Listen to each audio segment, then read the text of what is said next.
Vous allez assister, Gérard, c'est vrai, à la plume de Mathieu Noël, cette chronique exceptionnelle que l'on attend chaque dimanche. Il se la met où? Je sais pas. Alors voilà, je vous avais dit que cette émission vous avez ne resterait parfaitement pas saisi l'esprit de cette seule. C'est la Bienvenue dernière. sur Europe met sur 1, l'oreille. la classe et la distinction. Oui. Mathieu, ce matin, justement, la joie de rencontrer Gérard Oui. Rolf ne parvient pas à éclipser le fait que c'est la dernière. Petit dimanche entre amis s'arrête. J'imagine que vous êtes miné. Vous n'imaginez pas à quel point, Alessandra. Oui, Gérard, ce matin, j'en ai gros sur la patate et je ne suis pas le seul. Mes camarades aussi sont inconsolables. Ouch. Aïe. Manu a cessé de s'alimenter. Il s'est réfugié dans la contemplation. Longue est la vie et court est l'art. Dévasté par la nouvelle, Eva Rock a fermé son profil Tinder. Désormais, si vous tapez Cougar Gourmand 06, Safari vous dit la page que vous cherchez n'existe plus. Fin d'une époque. C'est un monde qui s'écroule, Gérard. On a toujours du mal à y croire. Hier encore, Alessandra se creusait la tête pour trouver un moyen de sauver l'émission. Attendez, je crois que je sais. J'ai le schéma dans la tête. Il suffit d'appuyer sur un petit bouton. Oui, l'idée était bonne. Malheureusement, c'était juste le bouton de la clim. Nous voilà donc ce matin au seuil du pôle emploi spectacle du 8e arrondissement. Gérard, bienvenue dans Petit dimanche entre chômeurs. Ce matin, vous comprendrez qu'on va pas passer 3 plombes sur votre promo vu que vous avez un job et que si quelqu'un ici a besoin d'un coup de projecteur en cette période de mercato, c'est nous. Oui, du calme Manu, laisse-moi faire sinon ça va être contre-productif.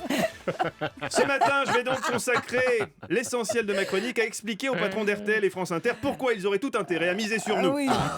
Évidemment que c'est pas con, c'est même très malin. Alors, pourquoi miser sur nous ? 1, on est disponible. Surtout Eva. Qui présente une disponibilité autant professionnelle qu'extra-professionnelle. 2, on n'est pas cher. Bon, pas toujours à l'heure et pas toujours fiable, mais pas cher. Comme la SNCF, quoi. Comme la SNCF. Alors bien sûr, pour France Inter, on oublie le modèle sublé, pas fait pour eux, trop d'approximations grammaticales. Alessandra, qui la semaine dernière a commencé l'émission en voulant dire « je vous le donne en 1000 » et qui a dit à la place « Et je vous le donne dans le mille ». Je vous le donne dans le 1000. Dans le même esprit, franchement, c'est notre pareil. invité de P3 s'est tour à tour appelé Gilles le Gardinier, Gilles le Jardinier, et même à un moment dans un élan d'internationalisme, Gilles le Gardener. Gilles le Gardener, Gerald Holtz. Bref, France Culture, on oublie.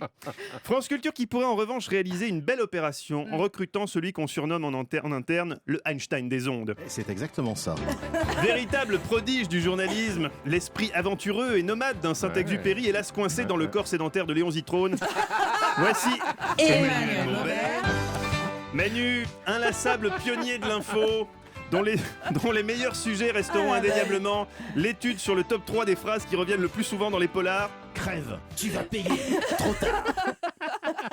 Mais c'est intéressant, c'est une belle essai. Son enquête sans concession et en immersion chez les pompiers du 8e. Les pompiers, j'écoute. Oui, venez vite, boulevard Voltaire, il y a un mec à vélo qui s'est pris une bagnole. À l'arrêt Non, à la tête. Un souci d'informer doublé d'une volonté de comprendre le corps humain. Avec cette percée scientifique la semaine dernière, quand on a bobo, on crie. Je vous parle de douleur aujourd'hui. Vous savez, c'est cette douleur qui nous saisit quand on se tape le genou dans un pied de table, par exemple, quand on se donne un coup de marteau sur le doigt en voulant bricoler. Dans ces cas-là, instinctivement, on crie. Et le plus beau, mais oui, c'est pas con, il fallait le dire, fallait que quelqu'un ose le dire. Et le plus beau, c'est que même confronté à l'ironie de ses collègues, Manu a toujours très bien défendu ses sujets. Ah Voilà. bon? C'est un peu tout pourri, non? Je sais pas. Il prononce lui-même parfois. Bref, c'est une page de l'histoire du journalisme qui se tourne ce matin. Bientôt, nous allons une dernière fois passer l'antenne à Patrick Roger. L'heure de te dire, petit auditeur fidèle, avec cette pudeur qui m'a toujours caractérisé, ces quelques mots. Oui, je suis venu te dire que je m'en vais, et mon CDI n'y pourra rien changer. Tu te souviens des jours heureux et tu pleures, mais je sais que tu n'oublieras jamais qui est le meilleur. Mathieu Noël. Bien sûr. Mais tes larmes n'y pourront rien changer. Comme dit si bien Marc Lévy, au vent pas bon, je suis venu te dire que je partais sur Rire et Chanson. Avec Manu, on tient déjà les bases d'un duo canon. Quand un motard dit à un chauffard manifestement ivre, vous avez bu, vous ne tenez pas debout. Bah alors, je conduis assis. Pourtant, on est prêt pour le point virgule.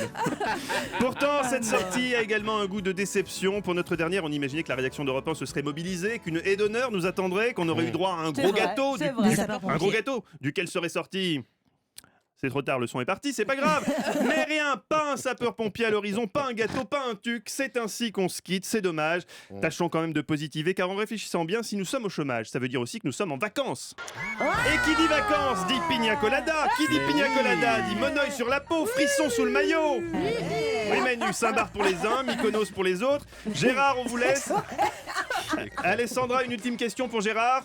C'est vrai que vous avez collaboré avec Marvin Gaye. Superbe. Manu, le prénom de votre sex-friend thaïlandais. Bakushan. On le salue.